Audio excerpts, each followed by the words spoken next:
Building an authentic personal brand does not mean you have to post selfies online or be super transparent on LinkedIn. Today's guest, Allison Ditmer, is firsthand proof of that. She's someone who has leveraged her expertise in order to build real client base of people that she can work with, and she's built an incredible network in the process. This Wednesday, August 20th at Cohatch Polaris, she's going to be speaking to you and I, teaching us how to do the exact same thing. Authentic positioning, brand you. Be sure to show up 5:30 p.m. Link will be all plastered around this episode to come up and see Allison firsthand.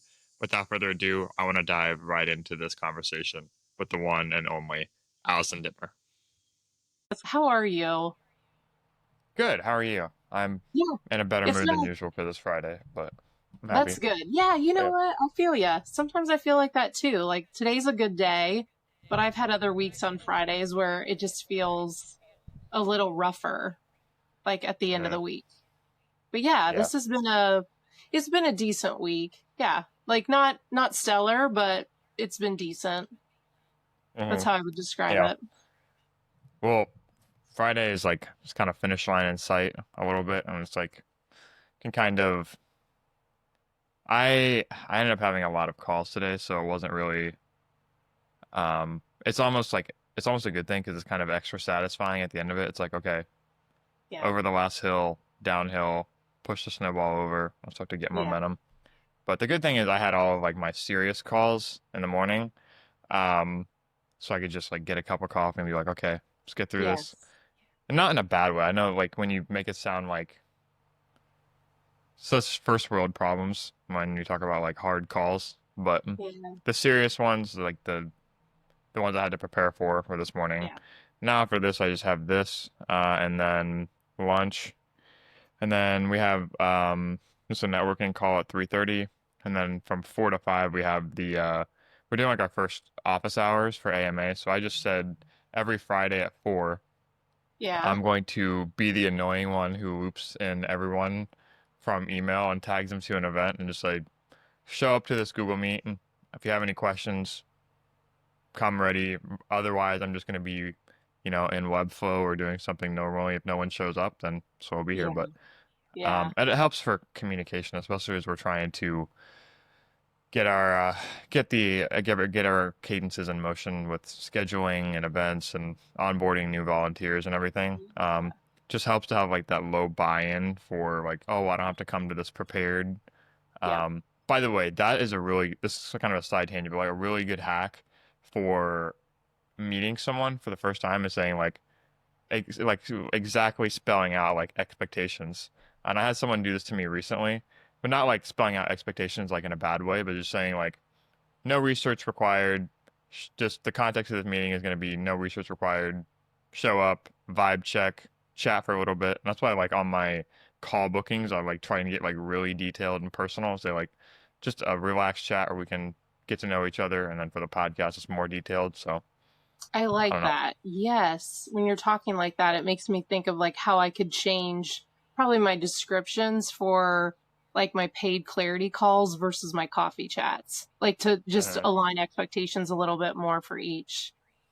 I yeah, like I that. think that it's people remember it more when it's actually accurate too, because Yeah. everyone has like their intro call, and Right. it's just like, okay, what is this? What's gonna happen? Correct. Um, I think just having that, knowing like more what's gonna be on the agenda, just kind of relieves a lot of this amorphous anxiety that comes from just not knowing exactly what's gonna go on. So, Yes. Yes. but It's tell so funny me, you and just when, set expectations. yeah, I was yeah, just in a exactly. mindfulness. I went to one of those mindfulness they called it mindfulness, but to be honest with you, I don't think the title really was justifying the talk, but I went to one of those community like event talks here locally and it was yesterday and that was the point of oftentimes when like controversy in the workplace happens or conflict in the workplace happens, it's because like expectations aren't very clear. Like that other person doesn't really know the clear expectations of the manager or the other person working. And half the time, if you just did some due justice to like spelling out what those are, like people would Uh, have just a better experience and feeling about even being in work and working with you because they knew, very clearly, like, what is it that you expected? So it's funny you bring that up. Uh, I think it just, that carries over to us with our own businesses, right? Like the clearer that we can uh, get with people, the kind of faster, I think, it kind of gets to the point of what we're trying to do. And everybody likes efficiency, I think, at the end of the day, and clarity. So yeah, I don't know, uh, just made me think about that when you were saying that. yeah, I think, and just human nature standpoint is not knowing is what causes a lot of our anxieties that we don't think about. I know for me personally, a lot of times it is finances. Like, okay, we need to break Hmm. out the P&L, and always afterwards, it's like there's a lot of dread around doing that. But then always afterwards, whether the news is good or bad, you always Yeah. know in the back of your mind. But just the strict quantification is like, okay, Yeah. I know what's going on now, and there's none of that animosity. So I'm a big Same. fan of Same. closing loops, as I like to call Yes. it, in a lot of Yeah. areas. But Yeah, we that's talk good. about preparing for meetings. What are you doing to prepare for your upcoming AMA presentation? Remind me of the name of that again. It's like Yeah. brand something. Brand you. So the whole focus is on how do you brand yourself and show up on LinkedIn to like help grow your business, right? And you asked me about what am I doing to prepare for that. So a lot of it is honestly revisiting the conversations that I'm having in my clarity calls. So a lot of the time, founders, they book those calls with me for a lot of different reasons. Uh, Some of those are around, I've been posting a lot. There's the case of like, I've been posting content a lot and I'm just not seeing results, like in terms of engagement, like hardly anybody is commenting or engaging with my post, or more importantly, half the time reaching out to me about my services and asking me about what it is that I do, and they're interested. And so for me, it's tapping into kind of those same themes I'm hearing over and over again, when it comes to people being on the platform and trying to just figure it out. Like, how do I best utilize this to grow opportunities at the end of the day? So yeah, uh, the clarity calls for me are an excellent like research ground, if you will, to kind of tap into, to bring up like in that presentation. uh. Do you record those calls? You know what? I don't, but I started thinking about doing that. I take a lot of Dude, notes, but I need to do that. Yes. dude, What's I your don't favorite get AI on. for recording calls? They're all the same. Use them. It's the Okay. transcript. I mean, obviously, Yeah. some of the different LLMs have different like accuracy in terms of transcription, but you're really just Yeah. trying to.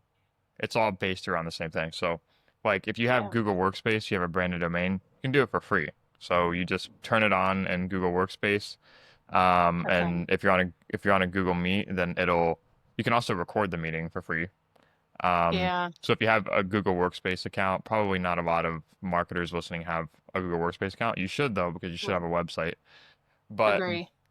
if you don't, then there are free options like Fathom, where it has free trials. I think it lets you do one or two a week, so you can kind of Okay. dabble and have a free trial. I Yeah. use one called TLDV, um, and you can. I paid for it. You don't have to, but Yeah. I've had a little bit. They'll all be a little bit janky, but I actually it lets you have creative control of how it appears in the meeting. So I named it Kevin, and it Nice. has a little Yeah. a Like a minion. little Sometimes icon. it's like yeah. Sometimes I turn that off because some of the meetings are a bit more serious, and Yeah. it's important if you do name it to have like an obvious this is a joke like flag, because Uh-huh. otherwise it's just a dude named Kevin that's in the chat that doesn't have a camera on, and I made that Right. mistake, so I'll do that. But Right. highly Mhm. recommend recording because it's kind of standard now. People don't get as weird about it. It's not as new of a thing. And you can Yeah. also frame it around like in order to serve you better ongoing, we require that we have this. This is kind of like talking as a business owner, not Yeah. talking down on people, but highly recommend Right. that would help a lot. Yes. The You're right. yeah, yeah, What low were you hanging saying? fruit. Come on. I'm some low-hanging fruit you can put together. Um, I know. There's several of those. There are several of those. Go yeah, ahead. like getting a computer that works too is another one. But I know. the I the know. the thing I was gonna say is so much of like getting better at anything is kind of listening back to what other people say because it kind of removes you from that fish and water syndrome of okay, what Yeah. is the value I'm actually adding to XYZ provider, past clients, peers, etc. Because it's really hard to tell that for yourself because you get marred by like what you want to do versus what is the value of what I'm doing. Yeah. Um, there's a book I read in high school. It's called it's called Good to Great. It's that red one right there. Good to But great. Yeah. Yeah. yeah, by Jim Collins. And he talks about this thing Yeah. called the hedgehog concept, where basically it's what you enjoy doing, what you can be best at in the world at, and what you can make the most money doing.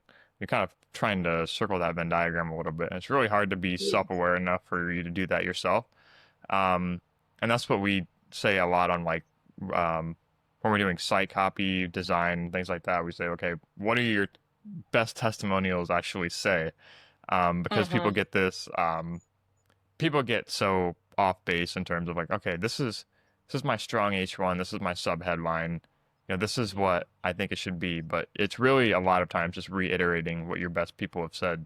But when you have these calls, are you sort of, what are some of the questions that you ask? Are you going like into the weeds? Are you trying to see like how their perception matches what they exactly do, or what do you get? Because I imagine you have to be paying very close attention if you don't have any transcript reference afterwards. So how are you what are you asking on the call? Sorry. Hey, it's all up here. I just keep it Uh, all up here. I know. Yeah. No. So, I mean, the biggest thing going into those calls is stopping first before I'm just spilling out information and asking like the one important question of the time that we have together today. What's the most pressing thing on your mind right now that you want me to help you with? Because, we have 45 minutes. That's how long the call is. And I want to make sure first and foremost, I'm addressing what their issue is or what was even the reason they reached out. Okay. And so more recently, just this week with a guy, I started with that question and he just, kind of out came this whole dialogue around I'm posting a lot of content and I'm wearing a lot of hats, like as a solopreneur. It's just me. And so what I'm struggling with is obviously I want to post the best kind of content because I want to get, the best bang for my buck, for the time that I'm putting into it. And his struggle was, not getting started. And I just told him that. I said, kudos to you for taking action and just getting started because in other conversations this week, it was talking to individuals and them saying, I know I need to do this, but I just can't do it. Like I just Uh, can't get started. And uh, so it was kind of reaffirming with him, like, good on you for like taking action and getting yourself out there on the platform. But what we kind of came to in the whole conversation was he was speaking a lot about like the features and benefits like of the product, kind of going over that a little bit over and over again.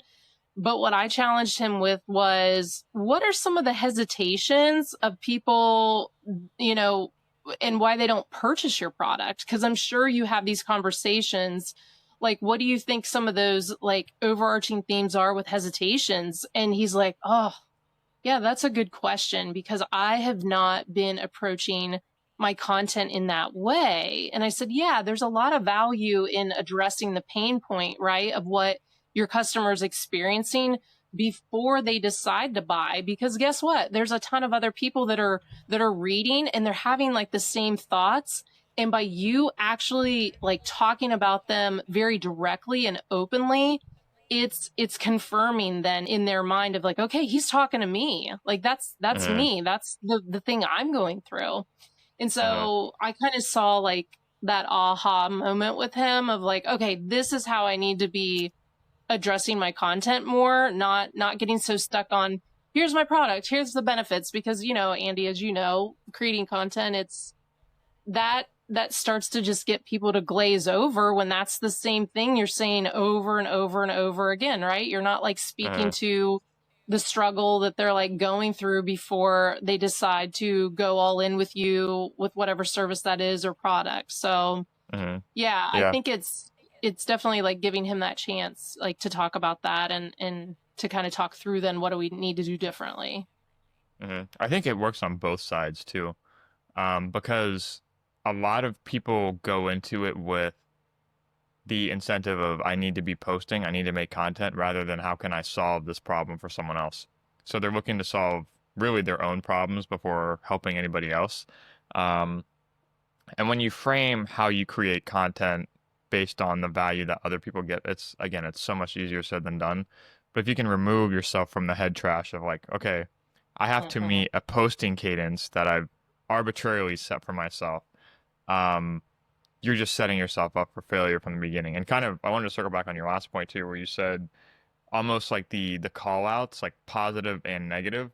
What are the benefits of being a client of mine? What are also the things that these people might be thinking that would prevent them from taking action, like you said, and Mm-hmm. disarming them against it? So that's something that we do on sites too, is like proactively call out why people would not work with you and just removes that animosity that people get. And you can realize that through things like social proof and being very granular on the problem, solving that problem in the past for someone like your target audience. So really making that correlation one to one.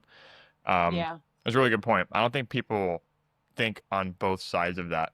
So when you're putting together I'm going to talk more about content. So because that's your kind of content queen, lady. So when you're putting together, say, give me the easiest distillment. Say, I'll paint you a scenario. Say, I am someone who is in a professional marketing career, and I have this inkling of, hey, maybe I can use this skill to freelance some income for myself. Maybe start to build, kind of a hobbyist business on the side. And I want to be, someone that could maybe eventually pivot to full time, just build a brand around myself, create more of a moat.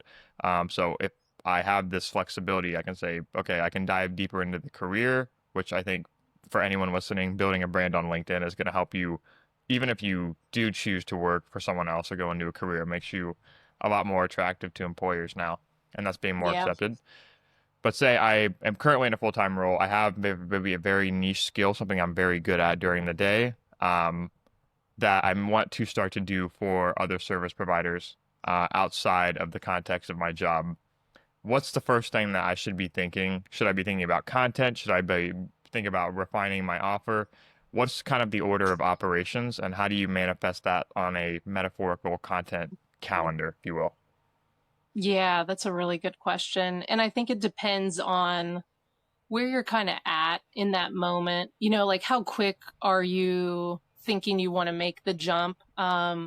With me, I left my corporate job, honestly didn't have much of a plan for what I wanted to do going forward, and then figured out that, oh, I could do this. I could write online. I could create a business instead of going back to the 9 to 5. But I don't encourage everybody to do that. I feel as though there's a lot that you can start building while you're in that 9 to 5 space and kind of like dipping your toe in the water, if you will, of do you even like do you even like working with other clients kind of like one to one? And so in preparation for that, I think you have to look at the foundation first of like what you have on the platform. So like your profile page, for example, what's it telling anybody that's visiting there? And a good way to kind of test that is asking people that you trust that will give you like a good critique, like honest feedback, that after reading that, what's their takeaway?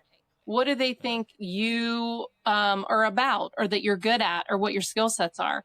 And guess what? If it's not coming through and they're saying things different than the direction you want to go, well, that's very telling. And that's your sign that like, hey, I need to invest some time in first making sure like I have the strong foundation there, the profile page with my headline, with my banner image, with my about section that's very, very clear on like what it is that I do and how I want to help people. That's what I would say Uh, first and foremost, honestly, than getting really caught up in the content stuff, because you could start creating content and spending a lot of time into all this posting. And then people are like clicking into your photo, going to your page, and they're kind of lost because it's not connecting correctly, right? Like you may be talking about something over here and it's not quite landing and connecting with your profile page as well. So that's why I always say, before you get caught up in that, let's make sure you have a good foundation. Let's make sure the profile page is very clear. And then from there, it's like digging into, okay, then what does it make sense to say, right? Like when you are going to post and you do want to post, what's the kind of content that's going to matter? And so typically, I mean, overarching, it's basically between 3 to 4 content pillars, and then fleshing out, ideas under each of those. That's like what I go through in my LinkedIn transformation package that I do with folks. So they have that clear outline. And then we haven't got there yet, but as you know, the other piece of that is engagement. And so it's not just the post content. The post content should be something that like reinforces your credibility, that when people read that and they do go to the profile page and they scan down and they see your most recent post, that they see that and go, okay, that they know what they're talking about. Like I can see the expertise here, right? It should reinforce that credibility. But it's really like the engagement that goes into the commenting, that goes into the direct messages, that goes into honestly trying to move people as much as possible, like off the platform, to have these like one-on-one coffee chat or discovery calls with you for like 20 to 30 minutes off the platform, right? Where you can really honestly dig in more to their particular needs. You can get clarity on what their goals are, and then if there's a match there for you to be able to help them. yeah, and I think that's the um people start, and this was on honestly the context of like our last recording. I know it was a while ago, but it was how do the actions manifest to the result that you want? So how are the inputs actually generating the output? I think a lot of people, when they're bullish on starting on LinkedIn specifically, is they'll invest. Motivation is very high in the beginning, so they'll invest in like these check boxes. They'll get their Mm-hmm. foundation set up, whether or not it's good or not. And there's also an order of operations. Like I love how you laid that out, because even as you're refining your offer, refining your business, you go through these exercises of saying, okay, this is, you learn how to build a profile image, thinking, okay, well, in that image, I have to have my distilled value prop. I have to make it really clear. So you're kind of learning and refining your own marketing message as you go through these things, which is why it's really helpful to do it with someone else and ask those questions. But what I see a lot of people do is that they'll be really bullish on it when energy, motivation, etc., is high in the beginning, like it is with anything, like with weight loss, dieting, all the things that we try. And then, so you do all that right. And then you get comfortable kind of in this mid-boarding phase. So you have onboarding. Jay Klaus talked about this recently, is like he compared it to a membership community, but then you have this mid-boarding phase to where it's like, okay, I have the foundation set up. I'm checking in every day. I'm consistent with content. Where's the dough? Like I'm doing everything right. Yeah. But people don't go through the last uncomfortable step of saying, okay, how is this translating to a calendar invite towards an actual conversation? Can you talk to me about maybe someone they've gotten over those hurdles of maybe being consistent, posting every day, they're showing up, they're casting their votes, they're engaging, they're having fun conversations in the chat, but how do they get over that hurdle of the last step of, getting on one knee and saying, how do we take this to the next step? Because that's where all the fruit lies. Yes. And I talked about this in my newsletter like recently, where I wrote a post, and we all know like impressions are down on LinkedIn and people get really hung up on that. When like you and I both know though, like that's a vanity metric to be very, very cautious around, right? Like that's not the Right. true judge really of what you should be focused on. Right. What And my is what is that? What is your newsletter called again? Oh, the content cup. Right. Yep. And I send it Isn't it? every other Thursday right now. It'll switch to every Thursday in the fall. I just kind of take a break a little bit with my kids home in the summer. But yeah, it's called the Content Cup. And I really primarily talk about LinkedIn because that's ultimately everything that I'm doing every day with clients, from working with founders to working with B2Bs when it comes to content strategy and engagement and creation and all that good stuff. So yes, so what I was saying in that newsletter here recently was I broke it down actually of an actual post where I was talking about the experience of working with a client and showing more of the work, right? Of like a before and after, and then how that has like opened the door like for more opportunities for her because she's in HR, she's looking to do more speaking events. And I could even tell like just going through her comments alone from the post, they were saying things like, hey, Julie, we'd love to have you speak at our event. So there's absolute value to like showing the work, right? And I think that's something you and I've even both talked about, like starting out early on the platform. I think it's so easy to get caught up in sharing all this educational information or these like fun things of like, look what I'm doing and here's who I'm meeting and all that's still good to a certain degree. But when you're growing a business, at the end of the day, you have to be able to show more of what you're doing. And so it makes me think of just going back a little bit to that point you were talking about before of somebody wanting to potentially go into something. Well, show more of what you do. Like use the story from something that already happened to you in the day where you were working on a project, you were collaborating with someone. What was the end result of that?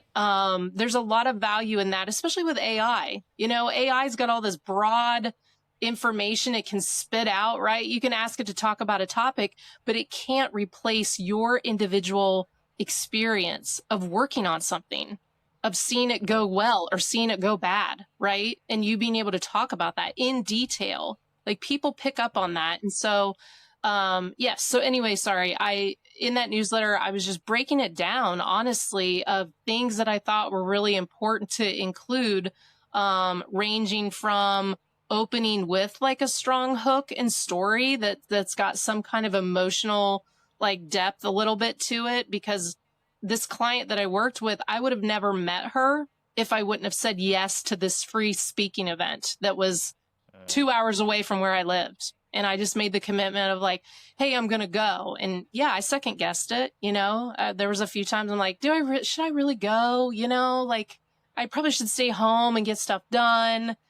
But then I was like, no, just go. Like every time I've done that, you're just always shocked, right? Of the different opportunities that kind of come up and the people you meet. Like it's always ended up being such a good thing for the most part, I would say. And so, yeah, just kind of opening with that kind of like storytelling element to pull people in. And then you're kind of walking through, well, what is it that happened? What did we do? What was the transformation? And then making it really clear that, hey, I want to work with more people like her. Like I would love to work with more people like her in this kind of way. And so, yeah, broke that down very detailed. And like you said, I think that starts to become the switch a little bit that you have to flip when you're on the platform if you really want to start to invite more business your way. Because I had like 7 qualified leads that saw that post and reached out to me asking about my services. Like you have to show the work. You have to talk about the projects that you do. Yeah. And also too, first of all, that was really good. Second of all, to double down on that, I think when you start to treat your content like a product, something that a mindset I don't think a lot of people take is because we start to attach a lot of emotion to everything that goes out under our name. But if you just look at it objectively, think, okay, what is perception of person that I could help seeing this for the first time? Part of it is, and I think it's a really appropriate mindset to take, it's what I've taken with all of my content and just getting started, is, okay, I want to tell the story of how I help through the content. Like, not just getting to know what I do, but getting to know who I am. At the end of the day, people take that next step because they want more of what this thing that they're feeling when they're seeing your brand online. And some people lean way too hard on the tactical, the jargon, saying, okay, Mhm. got to position myself as the expert, got to position myself as having the answers to all the questions. When, I mean, in reality, no one has all the answers. There are experts. You don't know everything about your Mhm. specific brand, or your specific, service. So Yeah. leaning into that, creating the personal feel so that, when it comes time to take that next step, there's no expectations of, okay, you're going to solve all my problems right here, right now. We're here to get to know each other. We're here to build a relationship and, also get you on the right track and talk about, this idea, this thing that caused you to reach out. So, Yeah. And I mean, first of all, that's the go piece, ahead. right? Like you have to, the whole part of like personal branding is being open enough, like with your story of sharing like the piece about you that's maybe, a little different than the next person. Cause let's be honest, like there's a lot of people that do similar things that we do, right? It's not like you're the only one that provides web design services. I'm not the only one that provides LinkedIn content strategy and creation services. But what makes us different is like the personality of what we kind of bring to the table and just the skill sets. The skill sets are always a little different. Like there's a mix of experiences going on there, right? And when we talk about that Mhm. and we share what we're doing, where we're hoping to get better, and we're transparent, right? With like, this was great and maybe this wasn't so great. And next time, because of this, I'm going to do this, that, or the other. Like, all of that, just that is the personal brand. Like that is what makes you who you are. And when someone is thinking next time website, Andy pops into their head because they've seen your stuff. You're so consistent. You're so open and honest with what's going on. You're giving people the window to get to know you very easily. Right. And Mhm. that's attractive to people who are trying to find the right person to help them. Mhm. Yeah, I mean, I've said this before too. I'm a solopreneur now. I was in corporate for 15 years, very focused on digital marketing. And honestly, what I've learned in the last few years, I wish I wish I could go back to that time I worked in my corporate role and have been more active on LinkedIn and talked about the projects I was doing and the different like collaborations I was involved with without, sharing too much. Cause I think that's the thing. Sometimes people are so afraid, like, well, I can't talk about this person or I can't talk about this company, cause there's a privacy issue. And I get that. Oh, do I get that? But there's such value in like being open and sharing. Like, who knows what other opportunities could have come my way, even when I was in that 9 to 5 environment. So, yes, I work with a lot of like individual founders running their businesses and B2Bs. But even the 9 to 5ers, there's such an opportunity to show what you're doing on LinkedIn. And especially like at this time in life and in our economy, like it's so smart to share that. Like I just see nothing but good things from that, not bad Mhm. things. And so, Yeah. yeah, it's obviously, I'm a LinkedIn fan and it's just because I've seen the personal benefit and I've seen the benefit of the clients I work with. And so it's just really hard not to be an advocate and to like encourage more people to be there and to show up. Mhm. Yeah, it's easy to endorse something that you actually believe in. Um, Mhm. and I mean, that comes through in everything that you put out there. I think that's a great place to land the plane. I think that's the summary of why people should get started. It's Yeah. also why you guys should join us on August 20th at Cohatch Polaris for Yes. Brand You, um, authentically positioning Brand You. Allison's going to be talking. Um, by the way, brand is that a play on brand new? I don't know who the hell is naming our events, but if that was you, I'm sorry. But It wasn't, anyway, but you know what? I was like, I'll roll with it. It's fine. Yeah, brand okay. you. Yeah, so brand new, named by Allison, 8:20 at Cohatch Polaris. Get there 5:30 for the networking, 6 to 7 for the actual session. Um, but yeah, I think you're gonna knock it out of the park. Anything that you said that aligns with everything that you've taught me since I've been on this platform, it's been a huge value add to my business, just learning from afar. And I encourage anyone to reach out to you to get in touch, learn about everything that you have going on. But where should people go? Say they're listening to this show. Aside from going to the event, where should they go to learn more about you and maybe take the next step? Yeah, LinkedIn 100%. Just look up Allison Ditmer, and that is where I'm hanging out pretty much 7 days a week. And that's where you can get more of my content, and hopefully we can talk one-on-one. Awesome.